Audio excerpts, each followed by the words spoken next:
Hello, everybody, and welcome to another edition of Charts with Dan as we look at another box office weekend, which comes at the end of a bizarre, dystopian, disturbing, unsettling weekend here in the U.S. As has been the case for generations now, entertainment is a way sometimes to focus on something else besides the crazy things that are going on in the world around us. So, with that in mind, let's take a look at the box office this past weekend.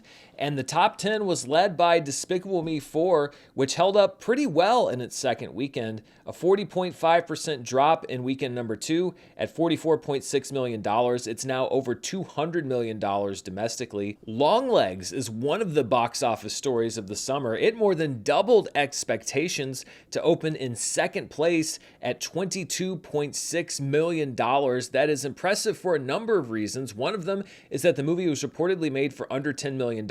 Another one is that the marketing campaign was under $10 million as well, reportedly all digital, no traditional media, and this has just been exciting to see, and we'll talk a lot about Longlegs in a few minutes. In third place was Inside Out 2, which dropped just 31.6% in its fifth week for another $20.7 million. Its domestic total is now approaching $575 million. A Quiet Place Day 1 drops 42.7% in fourth place in its third weekend with $11.8 million. It's now over $100 million domestically. Apple's newest original movie, Fly Me to the Moon, underperformed expectations and came in right at $10 million to round out the top 5. In sixth place was Bad Boys Ride or Die, dropping 33.8% in weekend number 6 for a $4.4 million total. Its domestic total is now at $184.8 million. Horizon: An American Saga Part 1 in its third week takes another big drop for a movie that supposedly is going to take time for older audiences to discover it. 54.5%. Its weekend total was $2.4 million for a total so far domestically of $27 million. Of course, as we covered here on the channel last week, Horizon: An American Saga Part 2 has had its theatrical release delayed and or canceled in order to, quote, allow audiences more time to find this movie. Well, it's looking unlikely that they're going to find it in theaters. In eighth place was Maxine, which takes a big drop in weekend number 2, 69.1%. That is a horror drop, just over $2 million for the weekend and a domestic total of $11.7 million. So not the breakout hit that many were hoping for to round out Ty West trilogy alongside Mia Goth. In ninth place was a film from India called Indian 2: Zero Tolerance. This is a Tamil language sequel to 1996's Indian, the second in a trilogy starring Kamal Hassan as an old man fighting corruption. And then rounding out the top 10 was Sound of Hope, the story of Possum Trot, which dropped 56.5% in weekend number 2 with a $1.3 million total. Its domestic total is now at $9.7 million, so not a replication of what we saw last year with Sound of Freedom. So let's break down several of the movies that are in the top 10, and we'll start with Despicable Me 4, which dropped just 40%. That's a good family movie drop. And let's see how it looks through 12 days of release when we look at the rest of the Minions/Despicable Me franchise. Those three movies at the top that are basically fighting for supremacy are Despicable Me 2, Minions, and Minions: The Rise of Gru. Now, the 12 days that we're charting are different depending on which film we're talking about. Some opened on Friday, some opened on Wednesday, so this will equalize out. But what we really see is a top tier, a middle tier, which right now is being anchored by Despicable Me 4, which isn't quite up to the top, but is easily outpacing both Despicable Me 3 and the original Despicable Me. And if it stays on its current track, it should settle out in the area of $350 million domestically. We'll just have to keep tracking that movie as we go.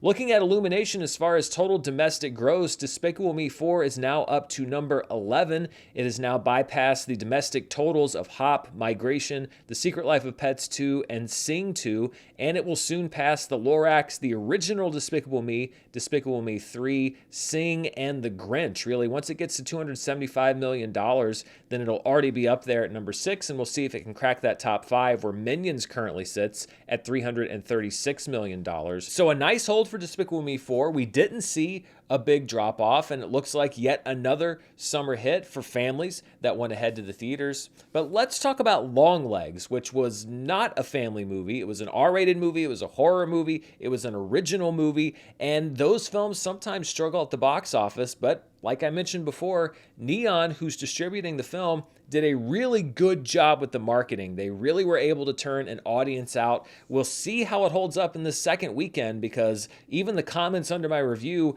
it looked like the audience response was not overly positive to the movie, or they felt like they had been sold something they weren't going to get. But that's for next week's show. Let's look at the debut this past weekend of Longlegs. First of all, it was the second best horror opening domestically this year, behind A Quiet Place Day One, which opened to $52.2 million.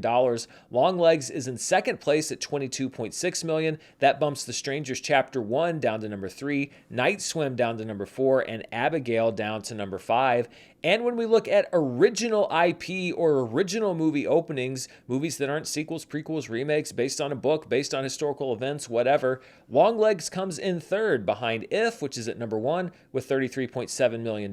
Yes, I know that people say that it is like Foster's Home for Imaginary Friends, but it is not an adaptation directly of it, so it counts as original. Civil War is in second place at $25.5 million. Then we have Longlegs at $22.6 million, followed by Argyle at number 4, and The Beekeeper now at number 5. And this was a big weekend for Neon. If you watch the channel, you know that I am a big fan of Neon, because they and A24 are really the premier distributors right now for independent film, for a lot of horror films, for a lot of risky films. And this was by far the biggest, not only opening weekend, but the biggest weekend for any Neon movie ever. These are the best weekend grosses for Neon, and it's not just week number 1. This is all release weeks included, and Longlegs absolutely blew away the record at $22.6 million.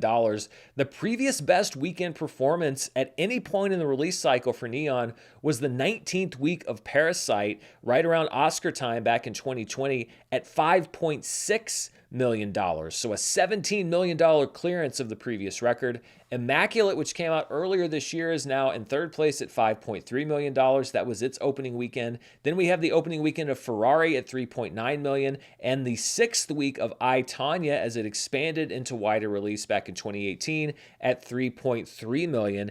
And just to put things in perspective as far as how big Longlegs is for Neon, after its opening weekend, it is now the third highest grossing film in the history of the distributor, behind just Parasite and I, Tonya. It'll pass I, Tonya this week. And then the question is there a big drop-off in weekend number 2? Can it leg out to about a little over 2 times its opening weekend to beat Parasite and become the highest grossing film in Neon history? We'll be tracking that, of course, as the weeks go on.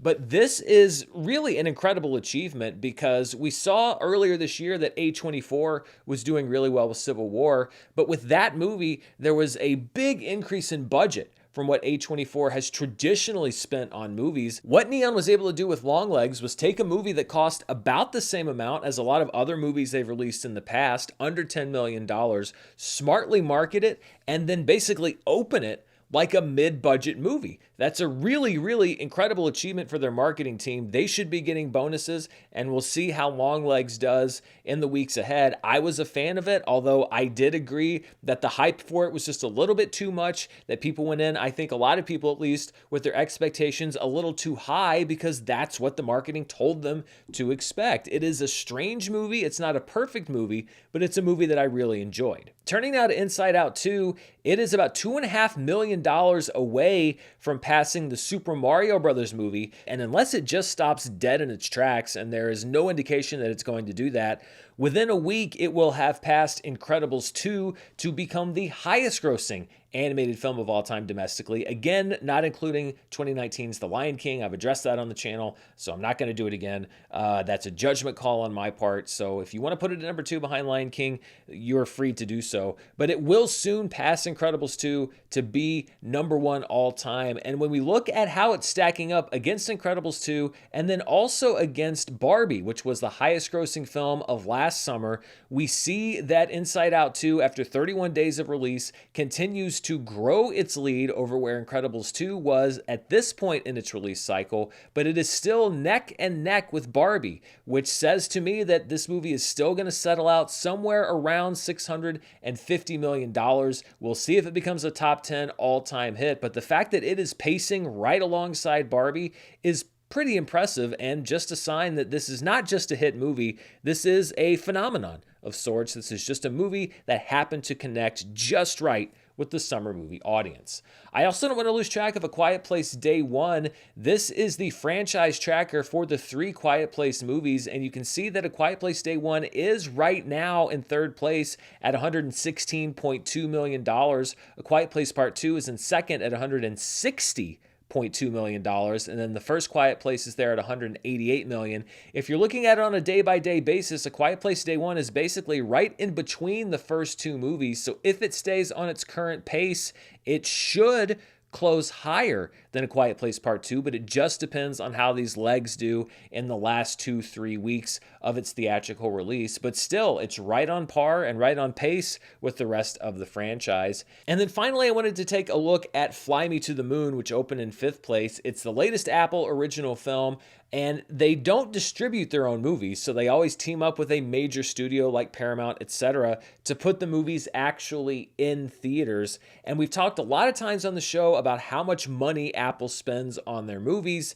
and whether it's worth the investment. And when they put money into a movie, especially for a streaming service, they don't do it like most other movies do. They don't have back-end points, etc. This movie, I think, at one point wasn't even meant to hit theaters, and they decided to go theatrical. You essentially buy out your stars up front and say, okay, well, whatever you would have made in residuals or back-end points or whatever, we're just going to pay you that money up front. And that's why the budget in a lot of these movies is so high. They're basically paying all of their costs right up front. And many people have said, well, it doesn't really matter what Apple movies make at the box office because they're a tech company. They don't care how much money they're spending. It's about the prestige, etc.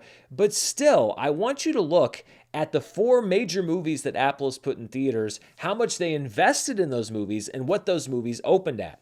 First, we have Killers of the Flower Moon. Apple reportedly invested $200 million in that movie. It opens to $23.2 million. Then we have Napoleon, reportedly another $200 million investment for Apple. It opened to $20.6 million. Argylle overall was a $200 million investment, not for the budget of just that film, but for the intellectual property, etc. It opened to $17.4 million, and then Fly Me to the Moon reportedly had a cost of $100 million and opened to $10 million.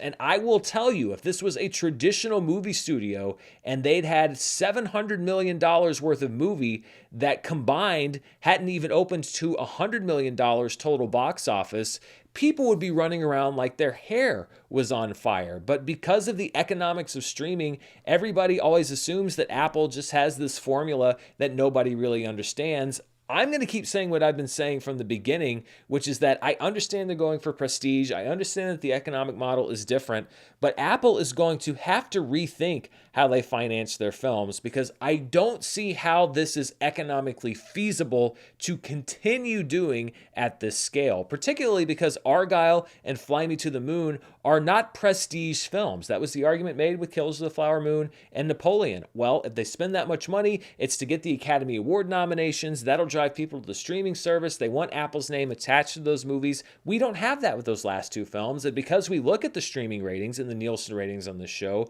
none of these movies have really made a big impact as far as watch time. The only one that's really popped up on the charts is Killers of the Flower Moon, and it's not one of the most watched movies of the year on streaming, according to the data we have from Nielsen. So, yes, I maintain that there's no way that this still makes any kind of economic sense, and we'll see what their strategy is in the days, weeks, months, and years going forward. We had 3 movies drop out of the top 10 this week. First, we had The Bike Riders, which is out after 3 weeks. Then from India, Kalki 2898 AD, which is out after 2 weeks. And due to a revision that was made to the top 10 last week, which we'll talk about later on in the show, The Fall Guy actually popped back up into the top 10 last weekend and dropped out again this past weekend. So it's out after 1 week on its second appearance in the top 10. When we look at the biggest theater count changes for this past weekend, The Bike Riders lost over half of its remaining theaters, 838 of them. It's now out of wide release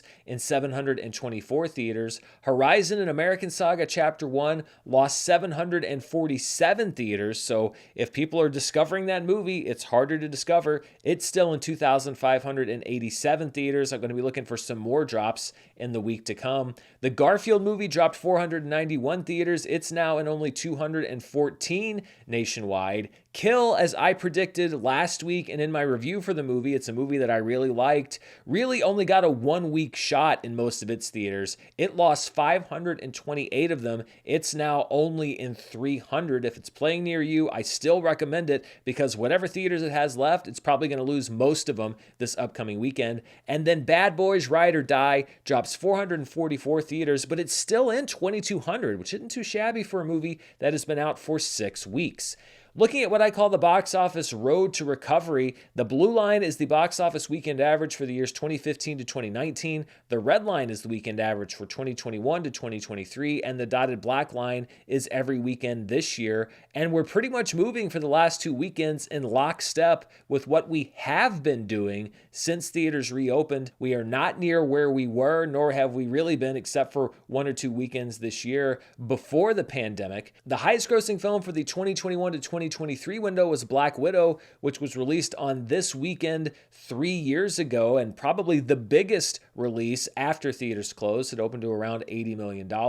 And the highest grossing film for the 2015 to 2019 window was the debut of Minions 9 years ago, back in the summer of 2015. Let's turn our eyes now to all of the markets outside of the United States and Canada. These were the top 5 films internationally, and Despicable Me 4 was number 1 at $87.9 million. Inside Out 2 adds another $50.2 million from international markets. In second place, A Place Called Silence from China comes in third place at $30.6 million. Indian 2, Zero Tolerance, brought in $11.6 million from international markets. I'm guessing India was probably the biggest one of those. And in fifth place, Twisters got a jump on its domestic debut this past weekend. It was released in some international markets and brought in $11.5 million.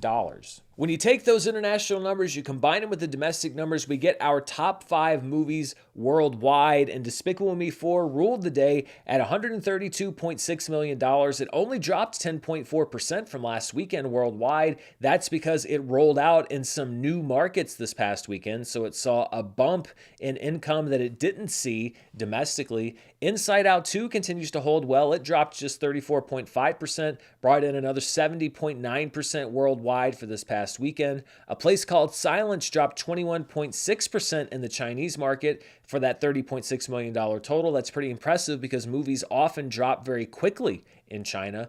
Longlegs really rides its domestic debut to number 4 at $25.7 million worldwide. And A Quiet Place Day 1 brought in $22.2 million worldwide, good enough for number 5, and a 47.3% drop from last weekend. When we look at illumination by worldwide gross, Despicable Me 4 is now also the 11th highest grossing film in that company's history worldwide at $437.8 million. It has bypassed the grosses of Sing 2, The Lorax, Migration, and Hop. And in the next few days, it should pass The Secret Life of Pets 2. Once it cracks the $500 million mark, it'll be in rarefied air with The Grinch and Despicable Me, and then we'll see how far it goes from there. And this was a big news story this past weekend, as we predicted, or not really predicted, because it was basically a sure thing last week. But Inside Out 2 has passed Incredibles 2 worldwide to become the highest grossing film in Pixar history, and soon to be, unless, again, something really unexpected happens, the highest grossing film for Pixar domestically as well.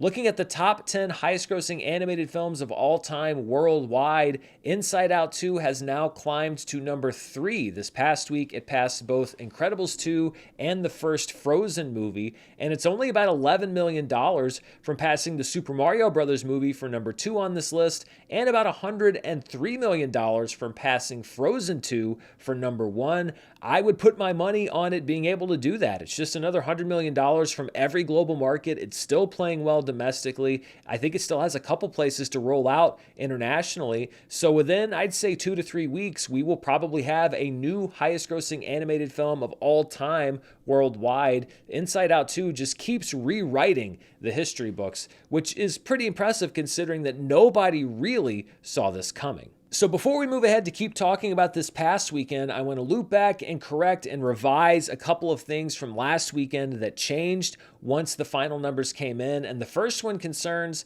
the top 10 for July 5th through the 7th. As I mentioned, the real change here is that The Fall Guy comes in at number 10, whereas Kinds of Kindness was number 10 when we looked at the estimates last week. In its 10th week of release, it was number 10 at $870,000. It had a 128.9% increase in business. And I actually had a viewer give me a heads up that they had noticed something that we've talked about on the show once or twice before, which is that it appears that Universal attached The Fall Guy to Despicable Me 4 at drive-ins around the country. If you haven't been to a drive-in lately, they're kind of few and far between. But if you go, usually you buy a ticket for 2 movies. They usually show the first movie, the second movie, and then often the first movie again. But you only buy 1 ticket. And so what studios will often do if they want to kind of goose the gross of one of their movies is to attach that movie to a big new in-demand movie. And so that second movie sees a big boost in its box office because part of the ticket that you bought to see Despicable Me 4 at the drive-in also goes to The Fall Guy. And that appears to be what's happened here. People wanted to go see Despicable Me 4 over July 4th weekend. They went and bought a ticket, and they also bought a ticket, whether they wanted to or not, partially for The Fall Guy. So that's how it made its way back into the top 10, and it gets a little bit added to its overall domestic gross. That also means that 4 movies dropped out of the top 10 for that weekend of July 5th through the 7th. Kingdom of the Planet of the Apes after 8 weeks, the Garfield movie after 6 weeks, and then Kinds of Kindness, which only spent 1 week in the top 10 once those final numbers came in, as well as Jot and Juliet 3, which also spent just 1 week in the top 10. And this also alters the longest runs in the top 10 graphic. Now, I could have been kind of a jerk and said these have to be consecutive runs, but I'm counting overall weeks in the top 10, and The Fall Guy's reemergence actually ties it with 3 other movies for basically third place with 8 weeks in the top 10. So The Beekeeper, Godzilla Kong, The New Empire, and Kingdom of the Planet of the Apes / The Fall Guy, I just combined them there on that graphic, are all tied with 8 weeks. Of course, we have some movies like Inside Out 2 that are very likely to give not only those movies, but also Dune Part 2, which is in second with 9 weeks, and Kung Fu Panda 4, which has first place currently at 10 weeks, a run for their money. There's a lot more box office to talk about, but before we do, I want to thank the sponsor for this week's show. This episode's brought to you by Factor. If you're like me, you prefer to spend your time in the summer outside, at the movies, hanging out with friends, or planning that summer vacation. Basically anywhere but in the kitchen making food. Summer's also the best time to make sure you're meeting your wellness goals to keep that pool bod in top shape, and Factor is here to help you make the best of your summer. Factor provides no mess, no prep meals, thanks to chef-crafted options that you get to pick each and every week. And their meals are fresh, never frozen, and cater to your needs with meals like Calorie Smart, Protein Plus, Keto, and more available. These dietitian-approved meals are ready to eat in just 2 minutes. In fact, your Factor meal would almost be ready to eat by the time this ad is over. With Factor, you always have plenty of time for summer and good food. And when I say good food, I mean options containing restaurant-quality ingredients like filet mignon, shrimp, and blackened salmon. Factor has 35 different meals to choose from, plus more than 60 add-ons that will cover your needs from breakfast to that after-dinner dessert. No shopping, no prepping, no cooking, and no cleaning. No matter what you need in your diet, Factor has you covered. Head to factormeals.com/Murrell50 and use code Murrell50 to get 50% off your first box plus 20% off your next month. That's code Murrell50 at factormeals.com/Murrell50 to get 50% off your first box plus 20% off your next month while your subscription is active. Thanks to Factor for sponsoring this episode. Let's take a look at the updated 2024 summer box office chart, and we had several movies that moved around. Inside Out 2, of course, is number 1 easily at $572.5 million. Despicable Me 4, though, moves up 2 spots to number 2 at $211.1 million. Bad Boys Ride or Die moved down 1 spot to number 3, as did Kingdom of the Planet of the Apes. It moved down 1 spot to number 4. A Quiet Place Day 1 is now a top 5 summer movie. It moved up to number 5 at $116.2 million. If dropped down 1 spot to number 6, it's at $111 million. And then we have The Fall Guy in 7th, and that last minute drive-in edition may have kept it above the Garfield movie as far as domestic gross, which could have implications for my top 10 summer picks because I did not pick The Fall Guy in my top 10, but I did pick the Garfield movie in my top 10. So if The Fall Guy ends up above the Garfield movie, that could affect my own picks. We'll see what happens there. Furiosa: A Mad Max Saga remains in 9th place. The Strangers Chapter 1 remains in 10th place at $35.2 million. And currently it's the only summer movie as of now that has a completed final gross on the records. And looking at my predictions for the summer movie season, again, I predicted Despicable Me 4 to be number 1. It will not be Despicable Me 4. Inside Out 2 is going to be the number 1 movie unless Deadpool and Wolverine really overperforms, and I mean really overperforms. The number 2, 4, and 10 spots on my list are the only movies that haven't opened yet. I picked Deadpool and Wolverine to come in second for the summer. It opens in a couple weeks. I picked Twisters at number 4 for the summer. Twisters opens this weekend, and I was quite ridiculed for that pick, although I still think it could surprise some people at the box office this weekend. And then Alien Romulus was my pick for number 10. That doesn't open until August. Currently, I only picked one movie in the correct placement as of right now, which was the Garfield movie at number 8. Let's look now at this past weekend in some of what I call the specialty charts, and we'll look first of all at the per theater average, which movies earned the most per individual theater that they were playing in. And the number 1 movie was a new film from A24 called Sing Sing. It made $34,279 per theater in 4 theaters. Sing Sing stars Coleman Domingo as a prisoner in the Sing Sing maximum security prison who runs a theater program along with other convicts. Many of his co-stars are actual former prisoners who were part of the real-life program.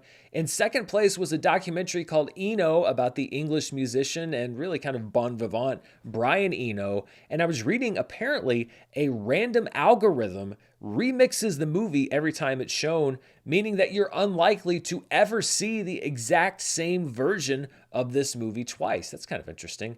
Eno brought in $14,446 this past weekend, playing in just one theater. In third place, boy, what a weekend to put this movie out.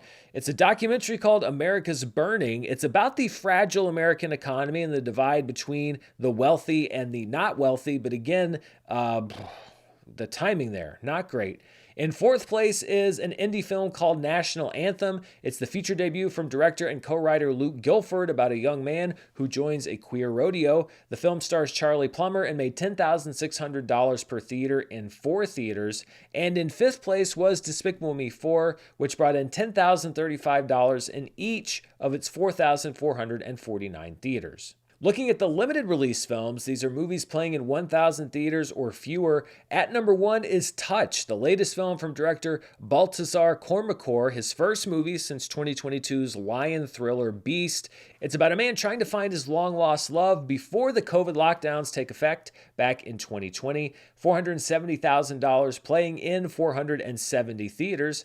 Kinds of Kindness comes in second place. It made $324,000 in 730 theaters. Kill comes in third place with $138,440 playing in 300 theaters. Then we have Sing Sing at $137,119 in 4 theaters. And in 446 theaters, we have Dandelion, which brought in $65,538. Dandelion is from writer-director Nicole Riegel and stars Kiki Lane, and the movie's about a desperate songwriter who meets a down-and-out guitarist in South Dakota.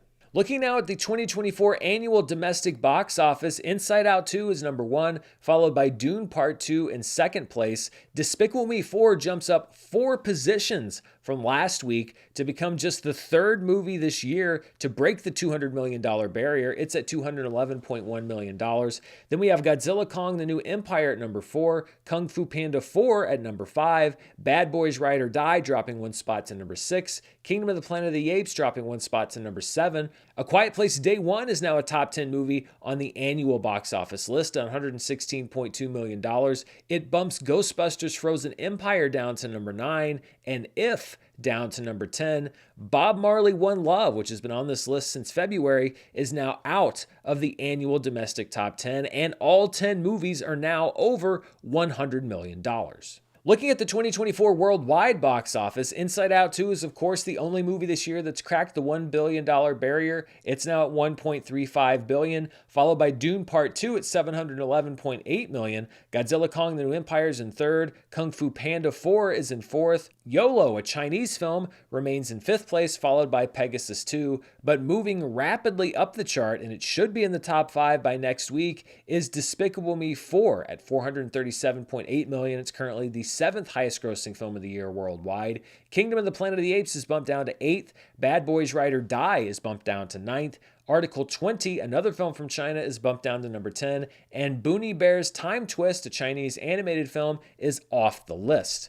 Looking at the worldwide box office 365-day chart, so these are the top 10 highest grossing films released from July 14th of last year to July 14th of this year. And the timing has worked out in Barbie's favor. If Inside Out 2 had done really well this next week, it would have dethroned Barbie to become the highest grossing film over the past 365 days. But Barbie is going to graduate off this list just before it is likely to be dethroned by Inside Out 2. So it will end its run on the worldwide 365-day chart at number 1 with $1.4 billion.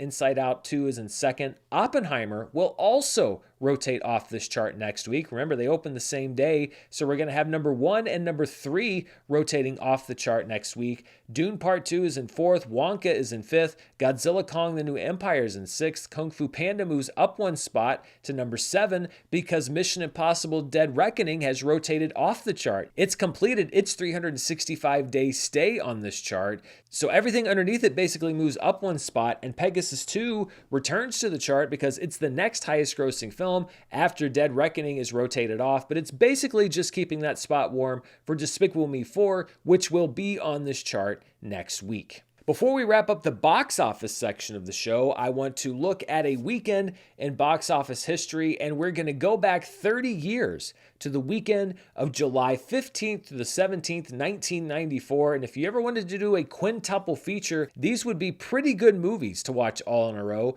First of all, 30 years ago, we had the opening of True Lies, which opened at $25.8 million and eventually made $146.2 million. And believe it or not, that was considered kind of a disappointment only because Terminator 2 Judgment Day was such a huge movie. In second place was Forrest Gump, which was in its second actual weekend of release. It opened earlier in the week preceding its first actual 3-day weekend, but its business only dropped 1.3% from the weekend before, and it almost took first place in its second weekend. It came in at $24.1 million. It had made to that point $72.1 million total and ended up at $329.6 million domestically. The Lion King in weekend number 5 dropped 30.9% and brought in $16.8 million for a $174 million running total and a final domestic total of $312.8 million. Another film from Disney came in fourth place, Angels in the Outfield, starring Joseph Gordon-Levitt, Danny Glover, Tony Danza, Christopher Lloyd. It opened to $8.9 million and had a final domestic gross of $50.2 million. And then rounding out the top 5 in its 6th week of release was Speed, which held well, dropping just 33.4% from the previous weekend. It made $5.1 million on its way to a final domestic total of $121.2 million. Of course, we don't like to just leave those numbers sitting there. We like to hit the inflation button and see what these dollars would look like in today's dollars. And when we hit that button, we see that True Lies opened to an adjusted total of $54.8 million on its way to $310.1 million domestic. Forrest Gump was at $51.1 million in weekend number 2 with a $152.8 million running total and a final domestic total of $698.9 million adjusted for inflation. The Lion King in its 5th week brought in $35.7 million adjusted on its way to a $663.2 million final total. So yes, the summer box office that year, 1994, was able to support two $650+ million grossing films adjusted for inflation at the same time. Angels in the Outfield opened to an adjusted total of $18.9 million. Its final adjusted was over $100 million at $106.4 million. And then Speed's 6th week was at an adjusted $10.8 million, and its adjusted final domestic total was just over $257 million.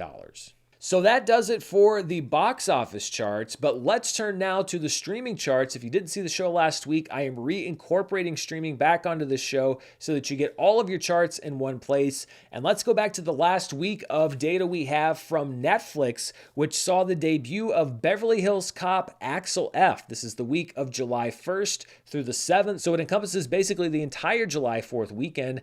And globally, Axel F racked up 41 million views, which is great for Netflix this year. We'll see where it stacks up against other movies that it's released in 2024. In second place was A Family Affair, which ran a pretty close second. It had 31.89 million views after debuting on the streaming service the week before. Supercell Season 1 saw a big increase in viewers in its second week of availability. It had 11.77 million views. The Jessica Alba film Trigger Warning stayed in the top 5 with another 8 million views, or just under 8 million. In fifth place was the docuseries, which kind of sounds interesting, but it might skeeve me out. I don't know if I can watch it. It's called The Man with 1,000 Kids. It's a 3-episode limited series, and it's about a Dutch man who skirted regulations on sperm donation and may have fathered hundreds of children. Apparently, a lot of people wanted to see what this story was all about. 6.63 million views were racked up for The Man with 1,000 Kids.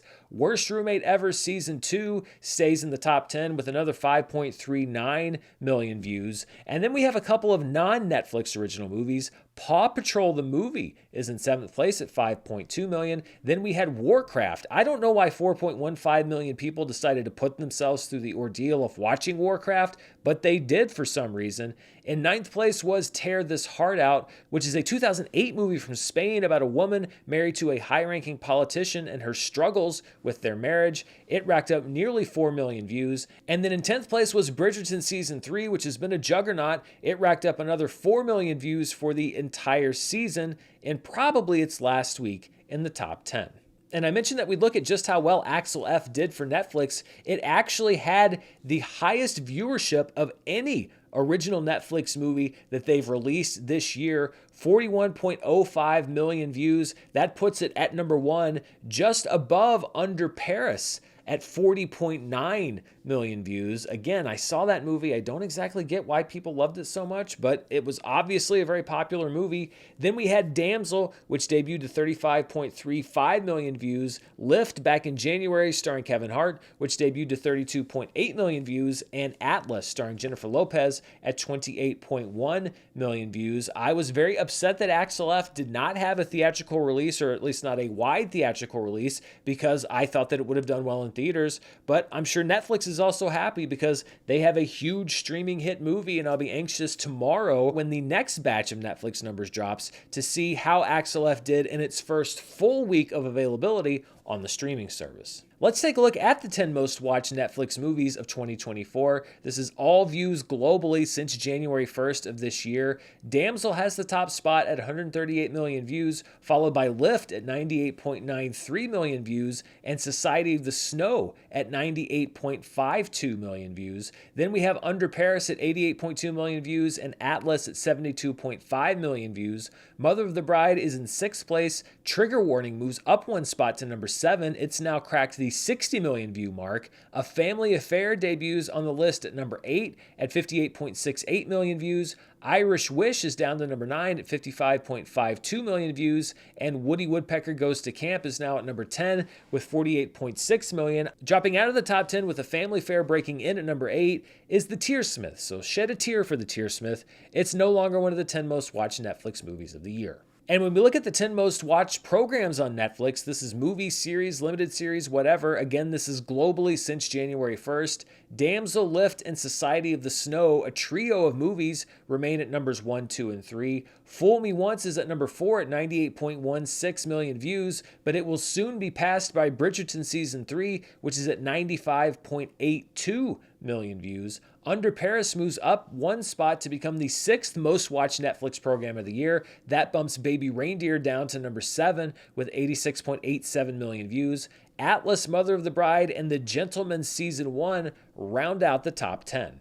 So when I first incorporated streaming back into the show, I had 2 weeks of Netflix data, but only 1 week of Nielsen data because Nielsen had changed the day that they were starting to report all of their numbers, and they kept it that way for a couple of weeks. But for some reason last week, they changed it back. So we kind of have an inversion here. I only have 1 week of Netflix data, but I have 2 weeks of Nielsen data to talk about, and we'll try to get through it as expeditiously as possible. First, let's look at movies, and keep in mind this is US data only, and we're delayed by about a month on a lot of this stuff. This is for the week of June 3rd through the 9th, and the most watched movie streaming in the US according to Nielsen was Hitman with 16.4 million hours watched. Under Paris debuted in second place with 10.6 million hours watched. And then in third place, this was great to see, was Godzilla Minus One. It made its long-awaited streaming debut back in that first week of June, and it had 8.8 million watch hours according to Nielsen. Again, that's good enough for third place. The Lego Movie placed fourth at 5.7 million hours watched.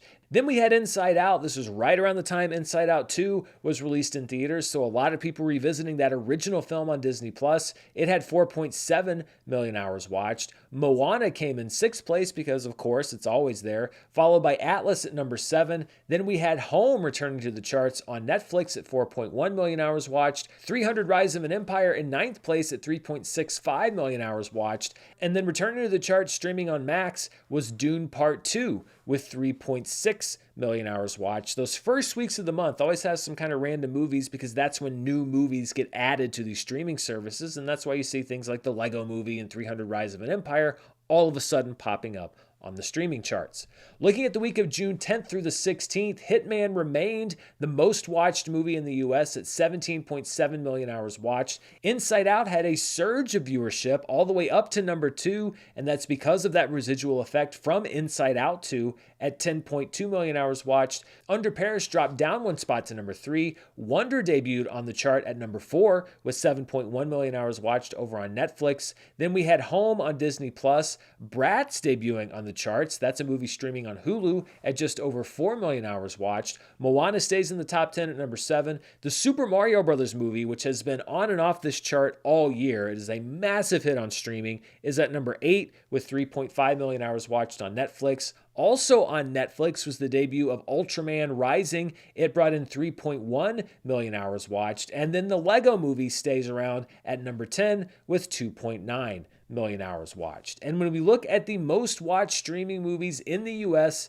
according to the Nielsen data that's been reported, so this is through June 16th, the Super Mario Brothers movie remains number 1 at 116.1 million hours watched, easily the most watched movie of the year, followed by Moana, Damsel, Roadhouse, and Lift. Wish is at number 6. Atlas moves up 1 spot to number 7 at 35.6 million hours watched. Madam Web moves down 1 spot to number 8. Hitman hits the top 10 most watched movies of the year chart at number 9 with 34.1 million hours watched. And 2021's Dune drops down 1 spot to number 10 with Hitman entering the top 10. The Equalizer 3 exits the top 10. It was a big choice for people on streaming earlier this year. Let's check out the most watched streaming shows for June 3rd through the 9th, and this is the power of licensing. Your Honor, which aired I think a couple of years ago on Showtime, just hit Netflix, and it was the most watched show on streaming according to Nielsen for that week of June 3rd through the 9th. It displaced Bluey, and almost nothing can displace Bluey.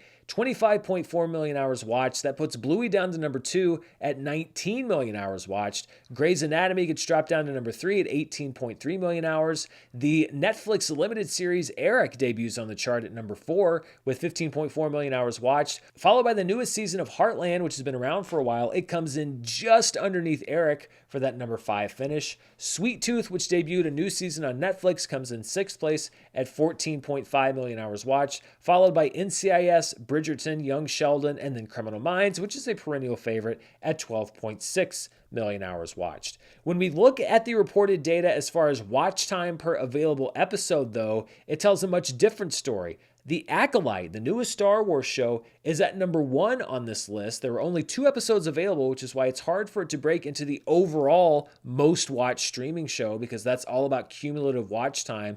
But it generated 4.07 million hours watched per each of its 2 available episodes. So it was a streaming draw, just tough to break into the overall chart. Dancing for the Devil comes in second place at 2.72 million hours watched per episode, followed by Eric at 2.57 million hours per episode, Your Honor at 1.27 million hours per episode, and then Hitler and the Nazis, Evil on Trial, a docuseries on Netflix, at 1.23 million hours watched per episode. The rest of the top 10 was all under 1 million hours per episode, including Geek Girl at number 6, Bridgerton at number 7, Sweet Tooth at number 8, Perfect Match at number 9, and Mayor of Kingstown at number 10. Moving to the week of June 10th through the 16th, this was the drop of that second batch of episodes in Bridgerton's latest season, and you can see the bananas number of hours watched. 57.7 million hours watched for Bridgerton that week. That's not just season 3, that's also season 1 and season 2. So a lot of people watching the entire show top to bottom.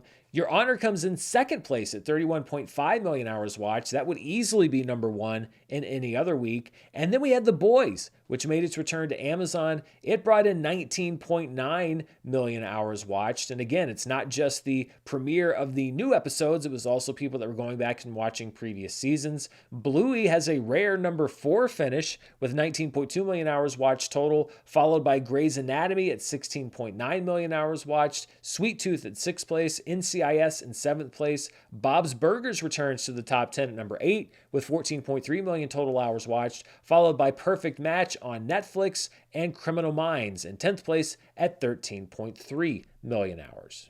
And I mentioned that Bridgerton had a phenomenal number there for that week of the 10th through the 16th. It was actually the best weekly performance for a streaming series we've seen so far this year, according to Nielsen, at least as far as the US. That 57.7 million hour watch time is good enough for number 1. It bumps Fool Me Once down to number 2 at 50.6 million hours watched. Although again, this was multiple seasons of Bridgerton versus less of Fool Me Once. It's not a direct apples to apples comparison. The first week of availability for Fallout falls to number 3 at 48.4 million hours. Then we had the week that the first batch of Bridgerton episodes dropped from May 13th to the 19th at 45.9 million hours. And then the second week of availability for Fallout from April 15th through the 21st at 43.6 million hours watched. And looking at the watch time per available episode for that week of June 10th to the 16th, Bridgerton was number 1 at 2.41 million hours watched per episode. That's with 24 total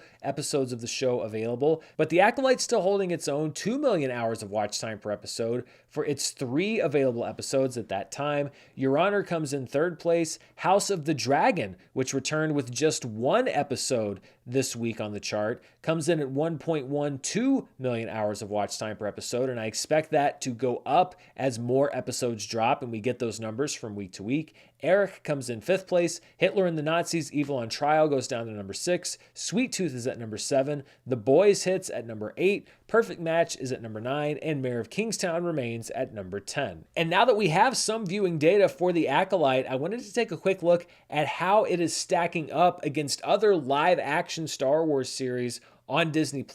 So this is the total watch time for the shows that we have. We don't have Nielsen ratings for The Mandalorian Season 1 because they weren't doing ratings at that time, but we do have ratings for the other live action shows, and this is the watch time through 3 episodes at least being available. Now, as we go along, this will get a little bit more context because some of these shows had 2 episode drops, some of these shows had 3 episode drops, some of these shows had just 1 episode drop week to week. So this is a chart through 3 episodes of availability, whether that's 1 week, 2 weeks, or 3 weeks of viewing data.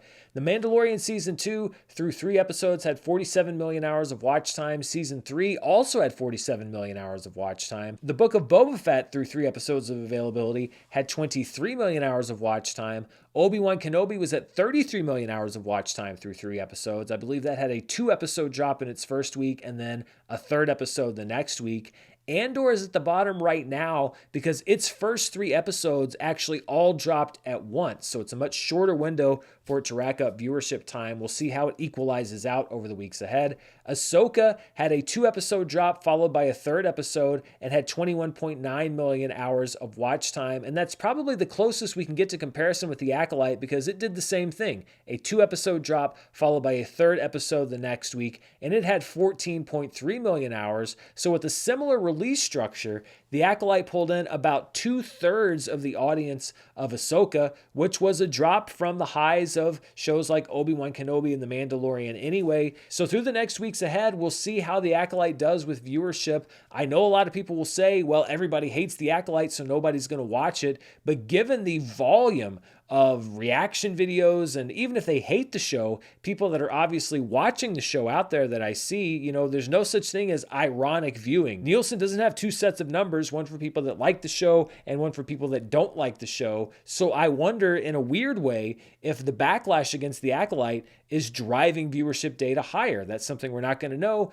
until the next several weeks. Wrapping up the Nielsen data, let's look at the most watched library streaming series of the year through June 16th. So these are non-original programs on different streaming services. And really the only changes here come in numbers 6 through 10. Family Guy moves up to the 6th most watched library series of the year with 159.2 million total hours watched. Criminal Minds moves up to number 7 at 152.1 million total hours watched. And The Big Bang Theory moves down to number 8. We also have a new show at number 10. Law & Order SVU is out and Bob's Burgers is in at 103.4 million hours watched. And looking at the most watched original streaming series of the year through June 16th, we actually have a new show at number 1. Fallout was number 1. Bridgerton is now number 1 at 190.1 million hours watched. Overall, it's the 5th most watched streaming series of the year, according to the Nielsen ratings. Fallout drops down to number 2.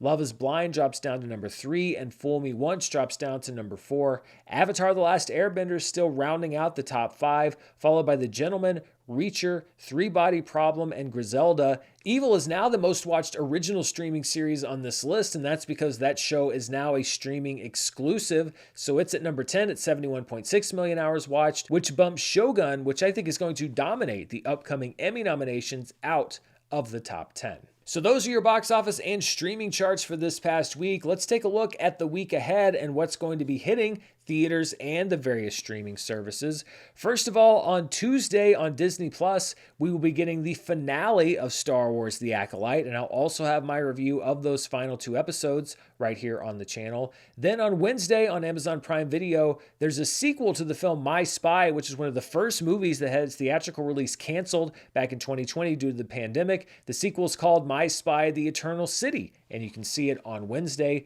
On Thursday on Amazon Prime Video is the season 4 finale of The Boys, and I think I'm probably going to whip up a review of the entire season also for the channel this week. Also on Thursday, debuting on Max, is Kite Man, Hell Yeah, a spin-off animated series from the animated Harley Quinn show. Then on Friday, opening in theaters nationwide, is the big summer movie of the weekend, Twisters. I'm going to see that on Wednesday, I believe, so I'll have a review here on the channel on Thursday morning. If you're staying home on Apple TV Plus, Lady in the Lake debuts this upcoming Friday. It stars Natalie Portman and Moses Ingram in a 60s set show about the hunt for a missing woman in Baltimore. This is a series created by Alma Harrell, who directed 2019's Honey Boy, which is one of my favorite movies of that year. And then finally this Friday, if you don't want any of that artsy-fartsy stuff, Too Hot to Handle Season 6 will also be debuting on Netflix. And that does it for this week's show. As I mentioned, be sure to stay tuned right here for Twisters, for a review of The Acolyte, probably for a review of The Boys, and anything else that I decide I want to do. Thank you so much to Factor for sponsoring the show. Be sure to check out the description below for more info about them. And thank you so much for watching. Until next time, please stay safe, and I'll see you then. Bye.